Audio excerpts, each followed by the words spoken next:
Read Jacqueline Key's poem.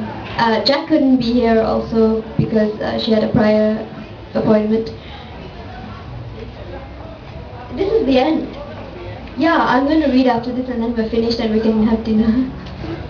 Are you guys hungry? Because I'm really hungry. I ate cereal. It's a raw. Man? It's okay, you can keep this far and go straight to your reading. Okay, alright. I actually was going to finish up with a sequence of 10, but then I'm really hungry and I'm sure that a lot of you guys are as well. So I'm going to read two prose poems. The first one is called Karna Considers Yuanfen. Karna is a character from the Hindu epic, the Mahabharata, and Karna is the character who speaks to me most out of any mythical character from absolutely any culture that I have encountered myself. He, like Moses, he was abandoned by his mother, who was a princess. She let him into the river. He was born as a result of a boon she acquired from the sun god, and he was born with armor on his chest. And Karna grew up as a charioteer's son, because a charioteer and his wife found him floating down the river. And he became known for his immense superhuman generosity, so much so that when he was once asked if he would give up his armor, he tore it off and gave it to the person asking. He died because his mother finally decided to reveal herself at a point during the great battle, which you will know more about if you research up on the Mahabharata. So his real mother revealed her identity, and it turned out that he was going into battle with his own blood brothers, and she asked for a boon from him, and as a result of which he died on the battlefield. In my poem, I've turned Karna into a woman. I've taken a poetic license to do that, and the term Yuanfen is a Chinese or Buddhist concept, which means the apportionment of love that one is meant to have, one is fated to have, whether or not you get to keep it. Karna considers Yuanfen. I dreamt of leaping over your corpse, naked and loose-haired, with an army of women. I dreamt of you burning and me eating your ashes, the way you coated so thickly my tongue. I chased your ghost down, I stalked you. I carved your name in smoke, seized you, and hung you about my neck like an ornament. Run if you'd rather. Live your life any way you choose, lover, but you will die in my arms.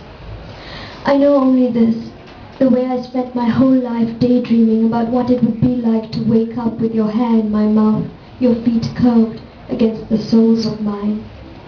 Learning your texture long before I knew your touch. And so I find myself on this beach I stole from you, a basket of flowers on my hip on this morning like dusk.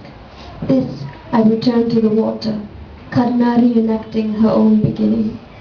My arms are stacked with bracelets, my hair heavy with orange jasmine. Oh my conch bearer, oh my coral-lipped god, I ripped the armor that was my skin for you.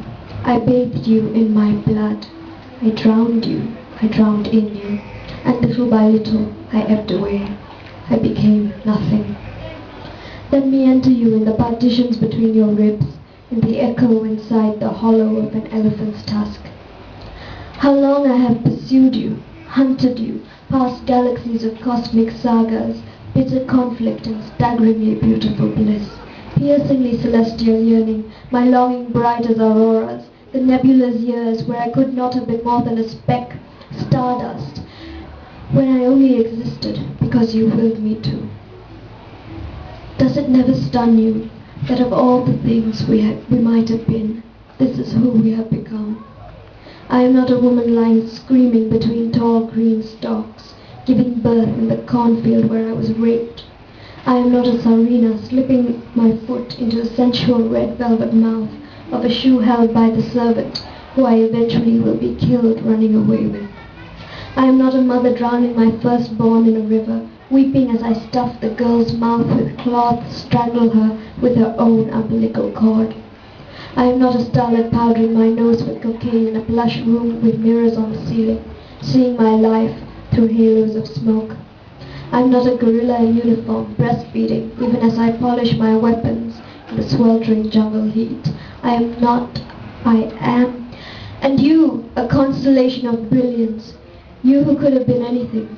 What stings is that even then you would never have chosen to be mine. Still, you shredded me with your teeth and screamed your madness to the skies, brought the moon down in an apocalypse of envy. For you have always. I return you to the sea I know only because of you. I invoke you. Come, dance for me. Come, come with the northeastern wind that rattles my door bearing your name. I will make you forget it. I will make you relearn it. Of what use are the tree's roots to the mortared leaf? Of what use is the river to the ocean-bound stream? And so all things must loosen from their origins, stray. All things must abscond, must lose their destiny before it can be found. You have always belonged.